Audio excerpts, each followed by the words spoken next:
Welcome to the Game Lounge.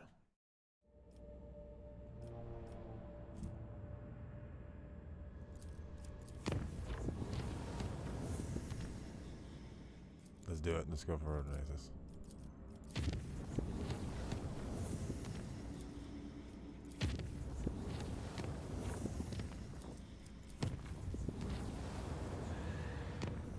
Nothing happened. Nice. Charting rats. We'll save that for there.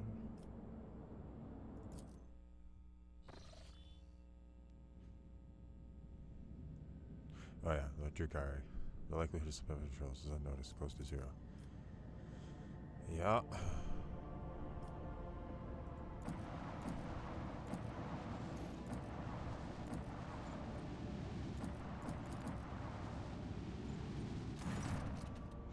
Heavily damaged Xenos white ship among the countless rock masses of the asteroid belt, an Eldari vessel, beyond a doubt. According to the Von Valancius archives, about 100 standard years ago, the Imperial Navy set up a barrier in this system against pirates and the enemies of humanity. Countless primed mines are still scattered. Oh, the mines. Manages to tune the ship systems, turn the collier that jumps to the cogitator, startling the officers on the bridge with the Earlight is asking Elantok to help her kin who have found themselves trapped in a snare of fate. The Eldari are enervated and weak, and their song is a cry of despair, a cry that is fading. Can you hear her? Don't respond to incoming signals. After several okay. Prepare a plan. After several hours pass on the ship's clock, the servants of the Omniscience present a plan for the neutralization of the ancient mines. The success of the operation is assessed as extremely probable. Clear mine. Ships can't fire several power salvos. As soon as the ship's shuts reach the mark, a cascade of soundless explosions erupts within the asteroid field and spirals around the Eldari vessels. Once the explosions quiet down and the shards of asteroid space debris and void mines dissolve into the darkness of the void, a rescue team sets off toward the miraculously intact Xenos warship. However, when the shuttle reaches the Xenos ship, the rescue team's report catches the bridge crew off guard. The vessel's starboard side has been breached by the macro weapons of an unknown Imperial void ship. There are no survivors. Shielding her eyes, Earlet closes them and clutches the spirit stone at her breast. Coming to, the Eldari does not speak for a time. With notes of sadness in her voice, carefully picking her words, she concedes that the Elantok did all they could to save her kin, and yet it is the Monkey who are responsible for the loss of the Eldari void ship. Saddened by the pain and hatred that humans have wrought upon her kind, Earlet quietly leaves the bridge. Sometime after, Earlet comes to the Lord Captain, haggard but still holding on to hope. She says that she came aboard the Monkey vessel and set off into the darkness in hopes of finding her kin, but found only corpses slaughtered by humanity's hatred. And though she and the Lord Captain were not always in agreement, the Elantok still tried to lend a helping hand. In gratitude, as she promised, she shares the coordinates of her kin's cache. Sword. Now I gotta find the Eldari cache. Alright. All hands, prepare for battle stations. Crochet hooks.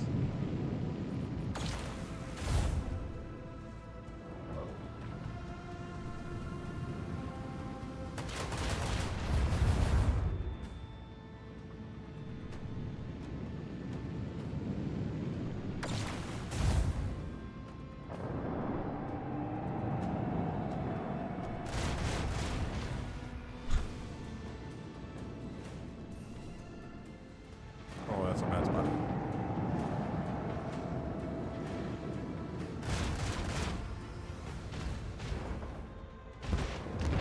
No, let's see if boys go.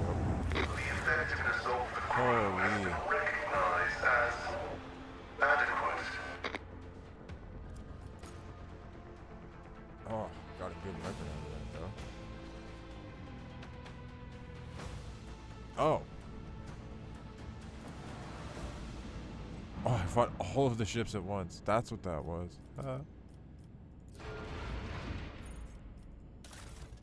Okay.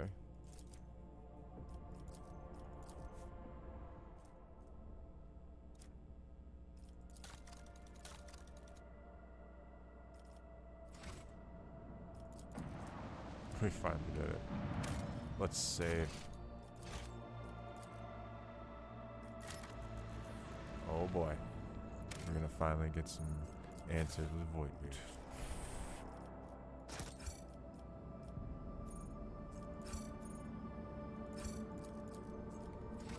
I need to extract. Oh wait. Oh, imagine. Is this done yet? Aha!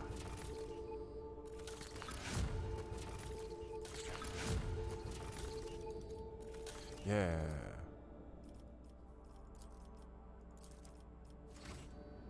Okay.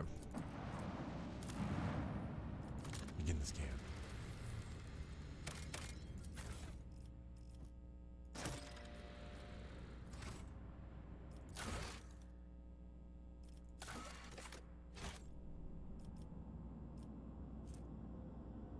I have so much plastic.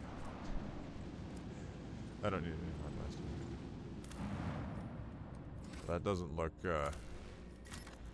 ominous. Plastic.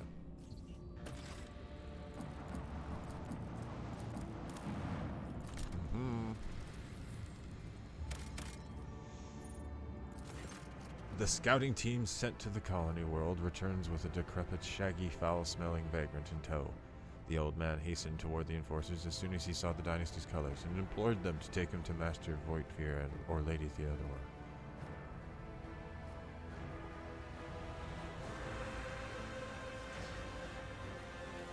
Establish the nature of the mission. The vagrant only agrees to share the details of his assignment with the rogue trader himself. If his claims are to be believed, he was sent to recover documentary evidence of House Winterscale's debt liabilities to House Valentius. Those priceless papers had been stolen by hired agents of the cold trade on Philigos Winterscale's orders. However, instead of being destroyed as he wanted them to be, they were hidden away for the purpose of blackmail. My children. The old man describes a long journey full of perilous adventures that eventually brought him into possession of the documents, which he then proudly presents to you. Astonishingly enough, the papers turn out to be genuine. Yay, 3 profit factor.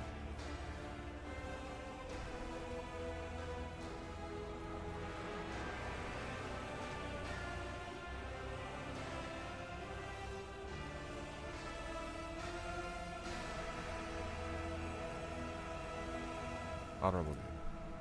Swears to pray daily for the good health of the new Lord Captain. The story of his amazing adventure and selfless service immediately spreads throughout the ship. Woohoo!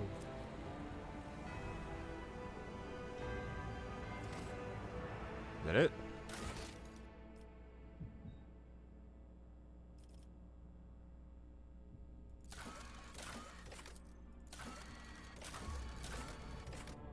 Well, that seems like that was very, anticlimactic. I was expecting some epic showdown or something.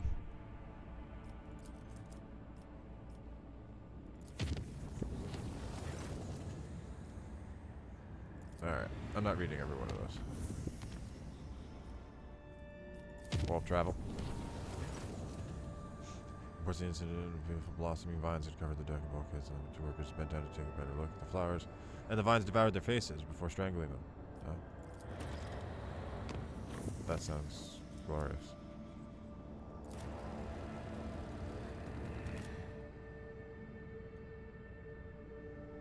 Well, let's do it. A warp breach. Oh god.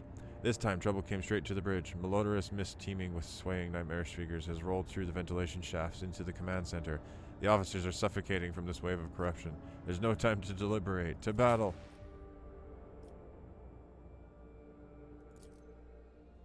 Your arrogance will be your downfall. Eradicated. There. Oh, jeez. A level up? Oh my gosh.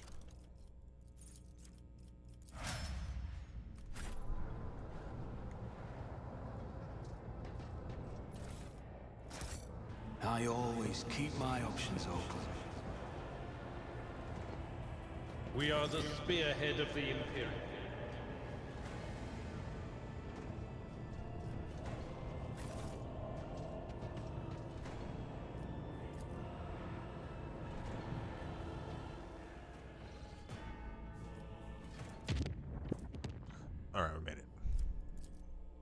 harrowing battle. What are we gonna find here? More scanning is required. Scan. Ooh.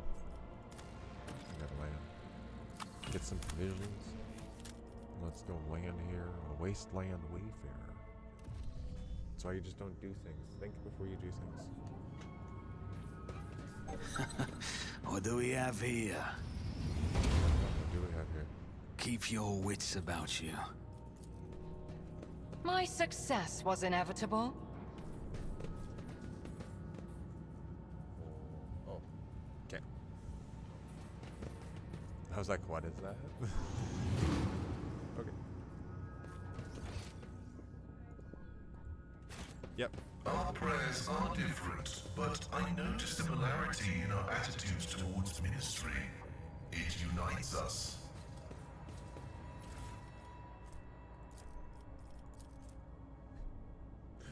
Oh, hi, Chippy. Welcome. Thanks for watching. We got this diary here, a thick diary filled with entry written in blah blah blah blah blah blah. Session never had to tear common just as best comments for Hieronymus. Ooh. Promised me that performing a selfless feat of devotion would be ready, babies right, as soon as watching, as expected. Jeez. Okay. Always You are right. Only we know what it is to pray to our intercessor at an altar in our struggle to protect those close to us, to be their spiritual shield. Where the naval service? That was barely a challenge. I hope it wasn't. Okay, there's a bunch of stuff there. Over there! How's your day been, Chippy? What you been up to? What you doing now? That's a Vox cleric. What is he doing there? Oh. Hunched over the Voxcaster, the hooded man mutters monotonously, but emphatically into the machine as he rocks slightly to and fro.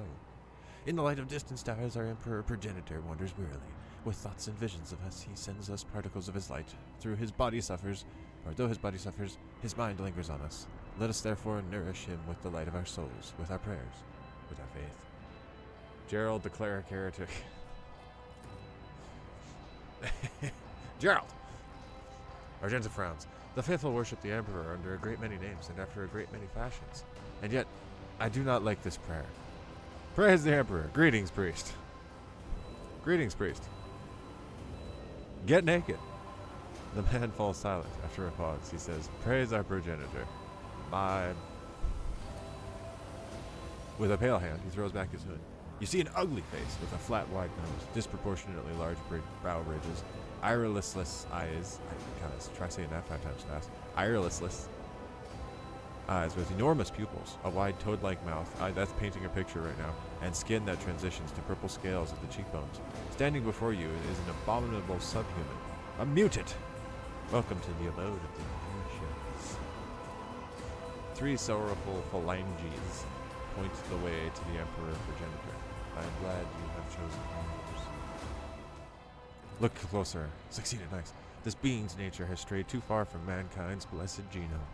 The Creed seeds no humanity in deviations like these, and so it commands that such creatures be exterminated without mercy. I understand this is to be a trap, am I correct? Indeed, afflicted one, you have nowhere to run. That's what I thought. Okay, I'll get your password. Oh, the mutant shrieks, grinning, May the grace of the Progenitor be upon you! His words are piercing, becoming a shrill echo of 100 voices, minds growing ever louder. It torments your mind, and before you know it, you reach for your weapon. I want to see what's happening. What happened? What? Why did it change cameras? You hear a clanging echo grow louder in the empty modules, like hundreds of clawed limbs striking bulkheads and grabbing onto bars. Whoever is advancing upon you, there are a lot of them. You ought to run for your life before they trap you in this crammed Vox cabin. Argenta's expression brightens. Countless foes in cumbersome position? O Emperor, I thank thee for giving us another chance to taste the sweetness of battle and the solemn joy of courageous deeds. Sister, I fear we are about to partake of something quite different. Or, more likely, something is about to partake of us. Make a dash for the Voxcaster. The Vox spits out a torrent of static through which you nonetheless manage to catch fragments of words spoken by a voice not unlike that of your Vox master. Vant, flat, command, block. The signal is lost before you manage to say anything. Damn it!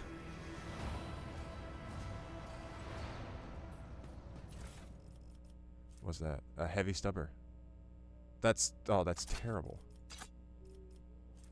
And I need strength 55 to use it. God damn it, Gary. Gary, what you got on you? Oh, you had a las gun. You had some heavy leather armor. That's nice. And the Lectionary of the Revelations of the Emperor Progenitor. The book contains the blasphemous tenets of the cult of the nourishers of the afflicted. It speaks of the insatiable Emperor Progenitor and his impending coming that will bestow miraculous unity upon all the faithful. This is Genestealer stuff, man. These guys are Genestealers.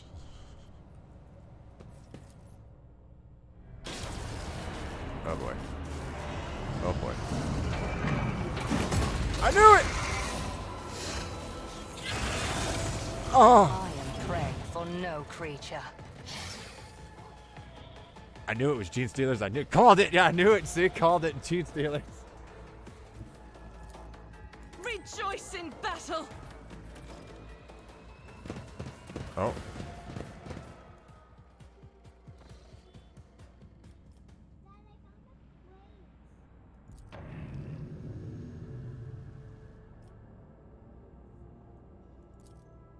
I don't know what happened there.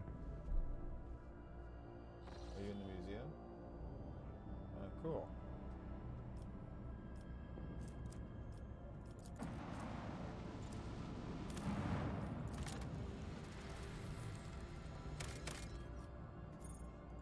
Oh, that's actually quite a bit of plasteel, so I should take that.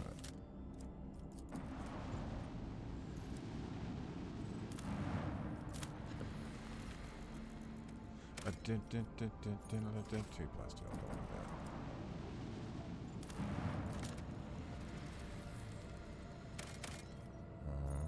Explode. A small planet gently wrapped in ember forests greets you with a ruby-colored dawn. Basil von dem Clerch, the local governor, gives the rogue trader a warm welcome. After several glasses of Damascene, the sweltering ruler asks if Aubrey von Valancius would like to keep him company during the upcoming hunt. Sure. After several hours of riding the local peculiar animals, you make camp in the middle of a golden forest. Basil von dem Clerch points at the sky. A flat disk rises over the horizon, constantly morphing its color and shape. The forest grows silent and empty. You can no longer hear the singing of birds, or even the rustle of wind. The governor nods with satisfaction, and a few shapes step into the clearing. Their bodies are twisted by unknown phenomena.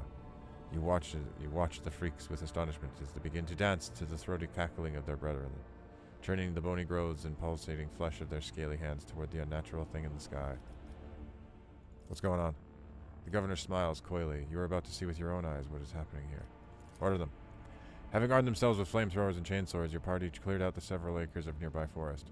The scouts report destroying several villages inhabited by heretical entities. Basil von dem Clerch excitedly explains that the creatures you saw are the children of the great king of distortion. It is he who is the true god and patron of these fertile grounds. Once every cycle, his chariot shines its light upon the world and bestows transformations upon his most ardent followers. The rogue trader may become one of his shields. His heralds, sorry. Maybe in my next playthrough. Shoot him. The governor's head separates from his neck with a distinctive squelch. Black and brown blood seeps into the soil beneath his corpulent body and is immediately transformed into a writhing tangle of worms that burrow deep into the ground with unnatural speed. You return to the ship, pondering what to do with the world and, more importantly, what to do with the King of Distortion. Chart a course. The senior officers observe suspicious activity emanating from the twisted celestial body at the heart of the system. The chaplain advises you to get ready for a potential encounter with the spawn of the archenemy, so it may be wise to reconsider unless you have holy relics, sacred wards, or blessed effigies of the Emperor. Oh boy. Aflame with a plethora of colors, the distorted celestial disk trembles slightly beyond the endless windows of the captain's bridge as the rogue trader ship approaches its center. An otherworldly voice, cold and enveloping, enters your mind. What could this puny wretch possibly offer a king? The officers on the bridge look around, and perplexed, their eyes are full of terror and confusion. Many clench their heads and let out long howls of pain. Some empty their stomachs, but most, pale and exhausted though they are, have joined the Lord Captain in resisting the entity's influence. Command the entity.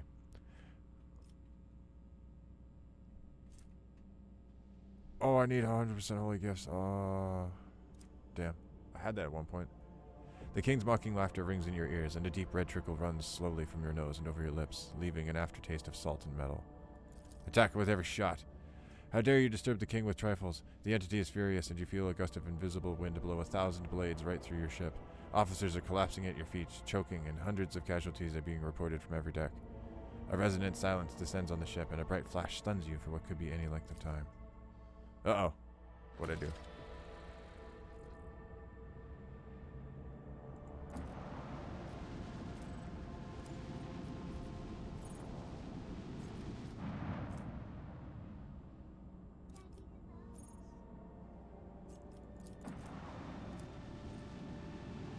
They are big.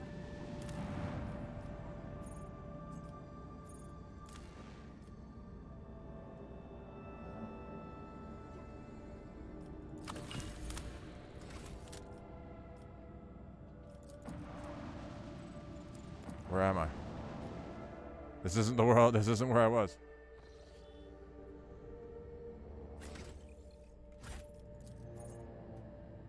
Oh, you turd.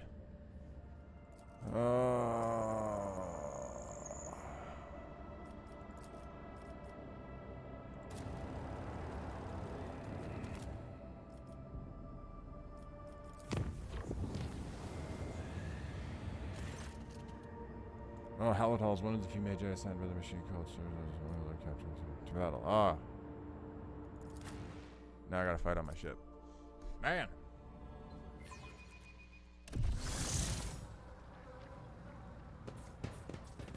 Let us not dawdle. You will beg for mercy, but I will grant none. If it serves your cause, I hear you moving. No more.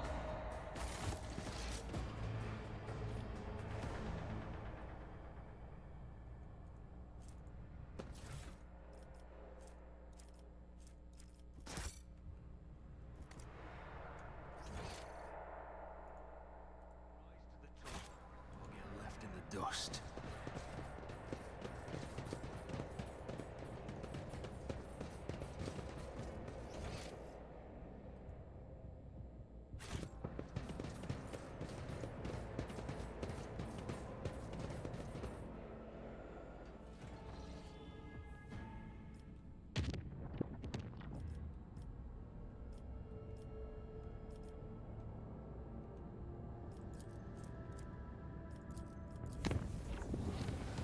Back over there.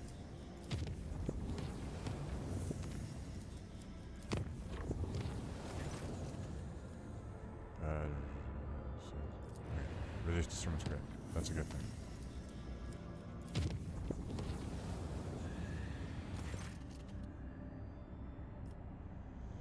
About 2 miles with terrible diseases consistent from the data register for your attacker. Ah, another fight.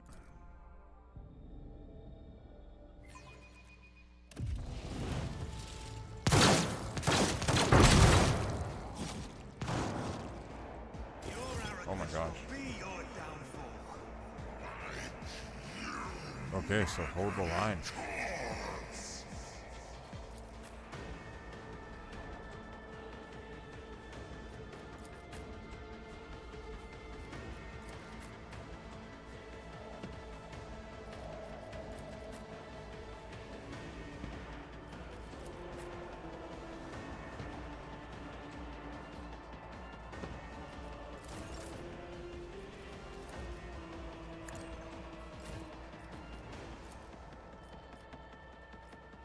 I'll do it.